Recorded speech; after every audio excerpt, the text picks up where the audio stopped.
Uning oppoq badani, oydinda tovlanayotgan ipakdek terisi ko'z oldimdan ketmasdi. Men uxlardim, lekin tushlarimda faqat u bor edi. U uyg'oq edi, lekin men uning xayollarida ekanligimni bilmasdim. O'sha tun, o'sha yomg'irli, momaqaldiroqli tun bizning hayotimizdagi hamma narsani o'zgartirib yubordi. Bu shunchaki ehtiros emasdi, bu yillar davomida yig'ilib qolgan, portlashga tayyor vulqon edi. Assalomu alaykum, aziz tomoshabinlar. Bugun sizlar bilan bo'lishmoqchi bo'lgan hikoyam, ehtimol, ko'pchilik uchun taqiqlangan mavzudir. Lekin bu haqiqat, hayotning o'zi. Agar siz ham inson qalbining eng chuqur, eng yashirin burchaklaridagi sirlarga qiziqsangiz, videoni oxirigacha ko'ring. Kanalimizga obuna bo'ling va qo'ng'iroqchani bosing. Tayyor bo'lsangiz, boshladik. Mening ismim Nodir. Yoshim 26 da. Bu voqea sodir bo'lganida 24 yoshda edim. Qishloqda oddiy hayot kechirardim. Bizning uyimiz amakimning uyi bilan devordarmiyon qo'shni edi. Amakim maktabda o'qituvchi, ko'pincha ishda bo'lardi. Ularning bitta o'g'li bor, mendan katta, shaharda o'qiydi, faqat dam olish kunlari kelardi. Va inobat kenayim. U 40 yoshlarda edi, lekin unga qaragan odam buni aslo aytolmasdi. U kasalxonada navbatchi hamshira bo'lib ishlardi. Uning qomati ochig'ini aytganda, qishloqdagi har qanday yosh qizni hasad qildiradigan darajada go'zal edi. Men uni har doim hurmat qilardim, Kenay deb murojaat qilardim. Lekin ich-ichimdan unga bo'lgan munosabatim boshqacha edi.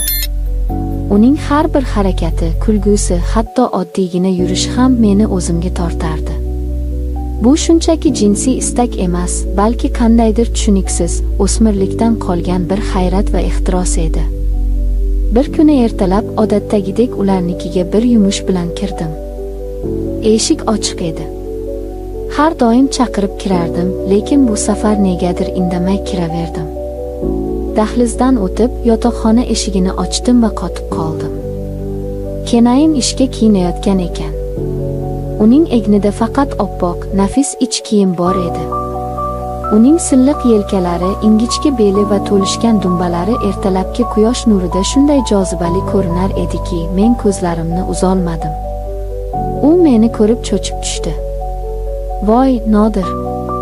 Eshikni yop" deb qichqirdi u qo'llari bilan ko'kragini to'sib. Men go'yo sehrlangandek edim.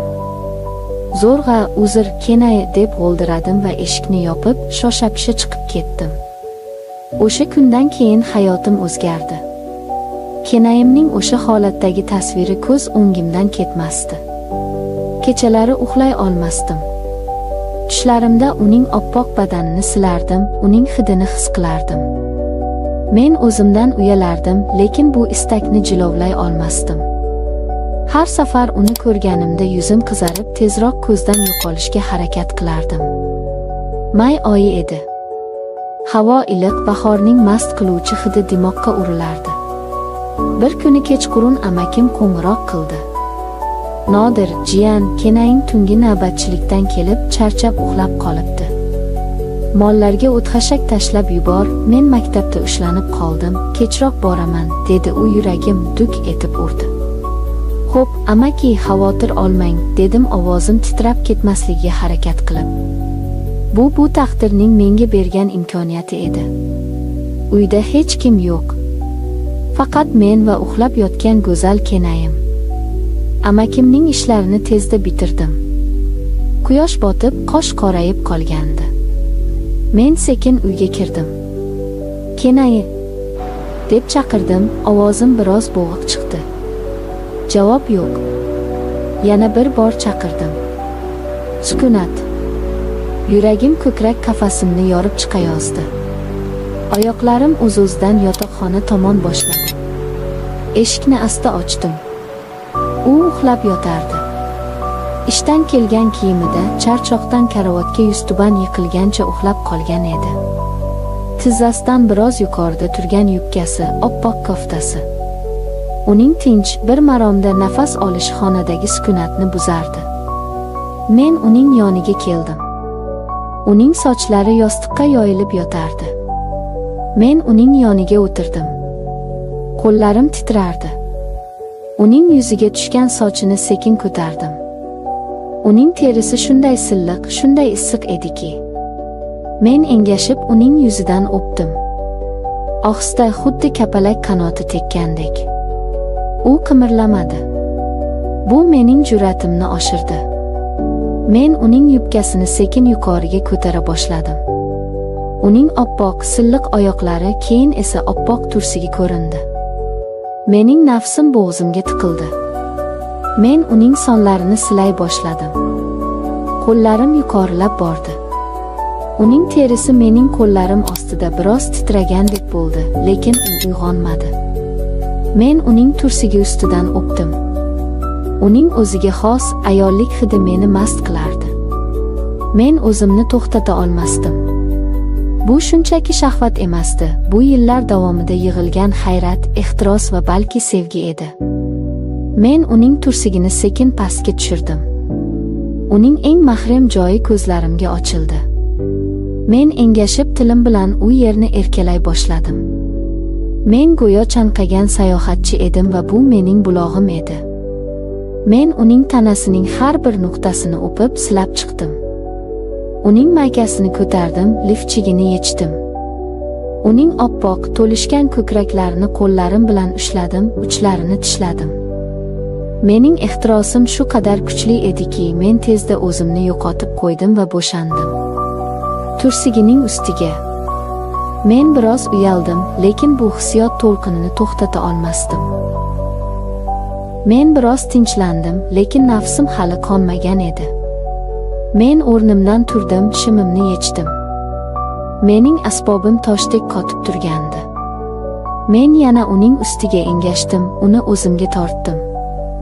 Men uning tanasiga o'zimnikini ishqalay boshladim. Va shu payt u ko'zlarini ochdi. Uning ko'zlarida avvaliga tushunmovchilik, keyin esa dahshat va g'azab paydo bo'ldi. "Nodir, nima qilyapsan, iflos?" deb qichqirdi u va menga tarsaki tushirdi. Yuzim lovillab ketdi. "Tush ustimdan. Hozir amakingga aytaman. Sharmanda qilaman", deb baqirardi u tipirchilab. Lekin men endi to'xtay olmasdim. Mening ichimdagi hayvon uyg'ongan edi. Men uning qo'llarini ushlab boshining yuqorisiga qayirdim. "Sizni istayman, Kenayi. Faqat sizni", dedim ovozim xirillab. Men o'zimni uning ichiga itardim. U qichqirdi. Og'riqdanmi yoki zavqdanmi bilmadim. Men harakatlana boshladim. Avvaliga sekin, keyin tezroq. Uning tanasi mening harakatlarimga javob bera boshladi. Uning qarshiligi asta-sekin susayib, o'rnini ingrashlar va chuqur nafaslar egalladi. "Oh, Nodir, to'xta, yo'q, ohi." Uning so'zlari bir-biriga qovushmasdi. Uning tanasi endi menga qarshi emas, men bilan birga harakatlanardi. Uning tirnoqlari yelkamga botdi, oyoqlari belimga chirmashdi. Biz 20 daqiqacha shunday davom etdik. Xona bizning nafasimiz, ingrashlarimiz va tanalarimizning bir-biriga urilish ovozlari bilan to'ldi. Bu yovvoyi boshqarib bo'lmaydigan ehtiros edi. Men uning bo'ynidan, lablaridan o'pardim.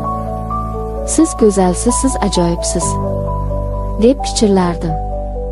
Uning ko'zlarida endi g'azab yo'q, faqat tumandek shahvat va lazzat bor edi. Men o'zimning eng yuqori nuqtamga yetib keldim. "Kenayi, men hozir", deb ingradim va bor kuchim bilan uning ichiga bo'shandim. U ham men bilan birga titrab ketdi. Uning tanasi qattiq taranglashib, keyin bo'shashdi. Biz bir-birimizning quchog'imizda holsiz yiqildik. Biz biroz shunday yotdik. Faqat og'ir nafas olishimiz eshitilardi. Men boshimni ko'tarib uning yuziga qaradim. Uning ko'zlari yumilgan, yuzida qandaydir tinchlik va qoniqish ifodasi bor edi. Men uning terlagan peshonasidan o'pdim. "Mazza qildim, Kenayi", dedim pichirlab. U ko'zlarini ochdi. Uning nigohida avvalgi g'azabdan asar ham yo'q edi. Uning ko'zlari chuqur, sirli va biroz ma'yus edi. U qo'lini ko'tarib mening yuzimni siladi. Men ham, dedi u ovozsiz. Keyin u mening labimdan sekin o'pdi. Bu o'pichda minnatdorchilik bor edi. Endi turaylik, dedi u sekin. Amaking kelib qolishi mumkin. Biz kiyindik. Xonadagi havoda hali ham bizning ehtirosimiz hidi bor edi. Men eshik oldiga borganimda u meni to'xtatdi. Nodir, dedi u menga tikilib. Bu oramizda qolsin. Men bosh irg'adim. Albatta, Kenay. U biroz jim turdi-da, keyin sekin qo'shimcha qildi. Amaking yo'q paytlari kelib tur. O'sha kundan boshlab mening hayotim butunlay o'zgardi. Endi men amakimning ishga ketishini, Kenayimning navbatchilikdan qaytishini intiqib kutadigan bo'ldim. Bizning uchrashuvlarimiz tez-tez takrorlanadigan bo'ldi. Har safar bu yangi bir sarguzasht, yangi bir ehtiros portlashi edi. Bu bizning kichik, taqiqlangan, ammo shirin sirimiz bo'lib qoldi. Men bilardim, bu noto'g'ri, bu gunoh. Lekin Kenayimning quchog'ida his qilgan baxtim, u menga bergan o'sha olovli nigohlar, bularning barchasi har qanday gunohdan ustun edi. Biz bir-birimizga kerak edik. Uning yolg'izligi mening ehtirosim bilan to'ldi, mening orzularim esa uning haqiqatiga aylandi. E'tiboringiz uchun rahmat. Agar hikoyam sizga yoqqan bo'lsa, like bosing va o'z fikrlaringizni kommentariyada qoldiring. Keyingi videolarda ko'rishguncha xayr.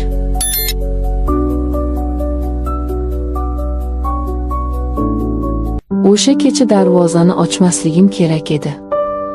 Balki hammasi boshqacha bo'larmidi? Lekin taqdir o'z o'yinini allaqachon boshlab yuborgan ekan.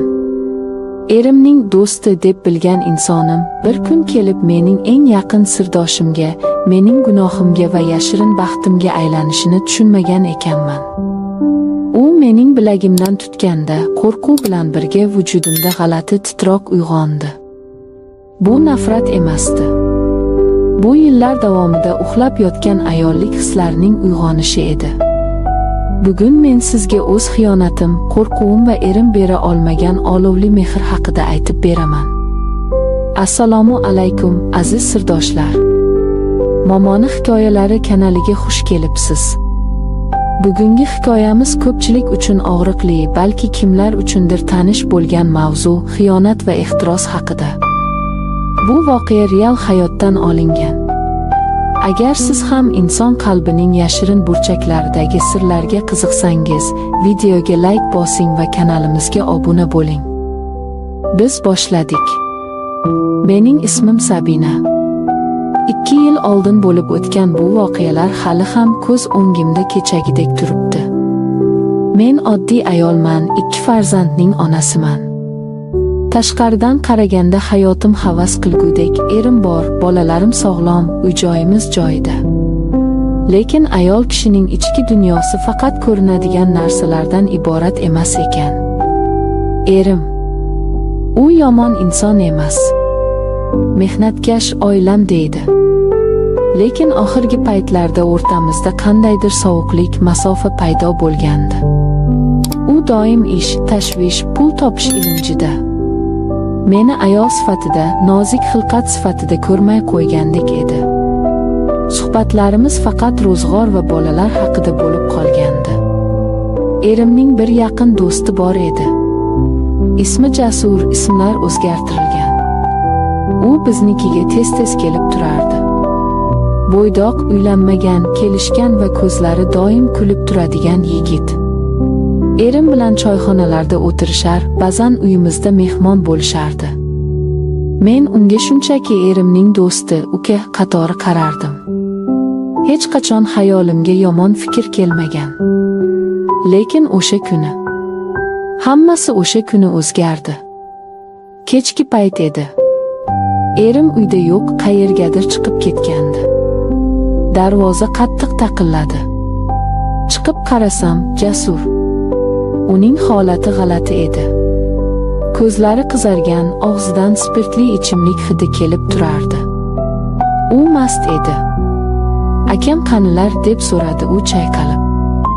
Uyda yo'qlar, chiqib ketdilar, dedim men biroz cho'chib. Tezroq eshikni yopmoqchi bo'ldim. Shunda u kutilmagan ish qildi. Oyoqlarini eshik orasiga tiqib darvozani yopishimga yo'l qo'ymadi. Unda "Siz keraksiz menga, kelin", dedi u xirillagan ovozda va mening bilagimdan mahkam ushladi. Yuragim tovonimga tushib ketdi. Qo'rquvdan qaltirab qoldim. "Nima qilyapsiz? Qo'yvoring. Jinnimisiz?" deb siltandim. Uning nigohi u menga do'stining xotini kabi emas, balki och bo'ri o'ljasiga qaragandek qarardi. "Boring, ichibsiz. Hozir erimga aytaman", deb baqirdim. Bu gapimdan u biroz hushiga kelgandek bo'ldi va qo'limni bo'shatdi. Men darvozani qattiq yopib qulfladim. Ichkariga kirib, devorga suyanib, uzoq vaqt nafas rostlay olmay turdim. Qo'rquv bilan birga, tan olgim kelmasa ham, yuragimning bir chekkasida meni kimdir ayol sifatida xohladi degan taqiqlangan, ammo yoqimli bir his o'tgandek bo'ldi. Erim kelganda hech narsa aytmadim. Aytolmadim. Noto'g'ri tushunadilar, do'sti bilan urushib qoladi, baloga qolaman deb qo'rqdim. "Tinchlikmi, kayfiyating yo'q?" deb so'raganida "Boshim og'riyapti" deb qutuldim. O'sha voqeadan keyin jasur ko'rinmay ketdi. Men ham unutishga harakat qildim. Kunlar o'tib, erim Rossiyaga ishlashga ketishga qaror qildi. Uy-joyni ta'mirlaymiz, mashina olamiz deb reja tuzdi. Men rozi bo'ldim, lekin ichimda yolg'iz qolishdan qo'rqardim.